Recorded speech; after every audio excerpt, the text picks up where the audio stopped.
Hi friends అందరికీ ఈరోజు నేను చూపించబోయే రెసిపీ తెలంగాణ స్పెషల్ అయిన గుడాలు అండి. మా సైడ్ అయితే గుడాలు అంటారు, గుగ్గిళ్ళు అని కూడా అంటారు తెలంగాణలో. మీ సైడ్ ఏమంటారో కామెంట్ బాక్స్లో కామెంట్ చేయండి.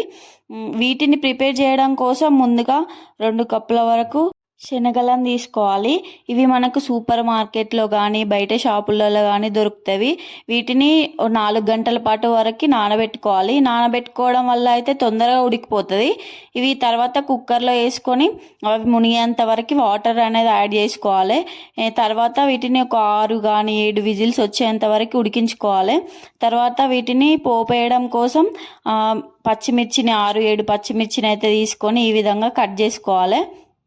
ఇవి కట్ చేసుకున్న తర్వాత దీనికోసం ఒక 2 నిమ్మకాయలను అయితే తీసుకోవాలి. నిమ్మకాయలు యాడ్ చేయడం వల్ల మంచిగా టేస్ట్ వస్తుంది. పుల్ల పుల్లగా కారం కారంగా చాలా బాగుంటుంది. ఆనియన్స్ కూడా కట్ చేసుకొని పక్కన పెట్టుకోవాలి. ఈ ఆనియన్స్ కొన్ని వేగేటప్పుడు వేయాలి, మరికొన్ని పైన గార్నిష్ కోసం కూడా వేసుకుంటే చాలా బాగుంటుంది. ఇవి ఉడికిపోయినాయి చూడండి, ఈ విధంగా ఉడికిపోతాయి. ఇట్లా మెత్తగా అయిపోవాలి. మెత్తగా అయిపోయిన తర్వాత వీటిని ఒక జల్లెడలో వంపుకోవాలి, వాటర్ అంతా పోయే వరకు. ఈ వాటర్ అనేవి మనకు మస్తు హెల్దీ అండి. వాటితో చారు కూడా వేస్తారు. నేను నెక్స్ట్ టైం ఆ వీడియో కూడా అప్లోడ్ చేస్తాను. తర్వాత ప్యాన్లో ఆయిల్ వేసుకొని ఆవాలు జీలకర్ర వేసుకోవాలి. ఇవి వేగిన తర్వాత ఇవి మంచిగా వేగిపోవాలి. ఇవి వేగిన తర్వాత ఇందులో ఎండుమిరపకాయలు వేసుకోవాలి. ఎండుమిరపకాయలు వేసుకోవడం వల్ల ఫ్లేవర్ అనేది బాగుంటుంది. తర్వాత పచ్చిమిర్చి వేసుకోవాలి. పచ్చిమిర్చి వేసుకున్న తర్వాత కొన్ని ఉల్లిపాయలు వేసుకోవాలి. ఈ ఉల్లిపాయలు వేగడానికి ఇవన్నీ వేగడానికి కొంచెం ఉప్పు వేసుకొని అయితే వేయించుకోవాలి. ఉప్పు వేయడం వల్ల తొందరగా వేగిపోతాయి. తర్వాత కరివేపాకు వేసుకొని మంచిగా వేపుకోవాలి.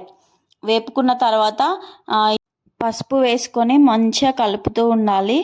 తర్వాత ఇవి శనగలను ఉడికించుకున్న శనగలను వేసుకొని మంచిగా కలుపుతూ ఉండాలి. ఇవి అన్నీ కలిసిపోయేలా కలుపుకోవాలి. ఇవి కలుపుకున్న తర్వాత ఇందులో ఫైనల్గా ధనియాల పౌడర్ అయితే యాడ్ చేసుకోవాలి. ఈ ధనియాల పౌడర్ యాడ్ చేసుకోవడం వల్ల మంచిగా ఫ్లేవర్ వస్తుంది, చాలా బాగుంటుందండి. తెలియని వాళ్ళు ఇట్లా ఒకసారి ట్రై చేసి చూడండి. నెక్స్ట్ అయితే కొత్తిమీర వేసుకోవాలి.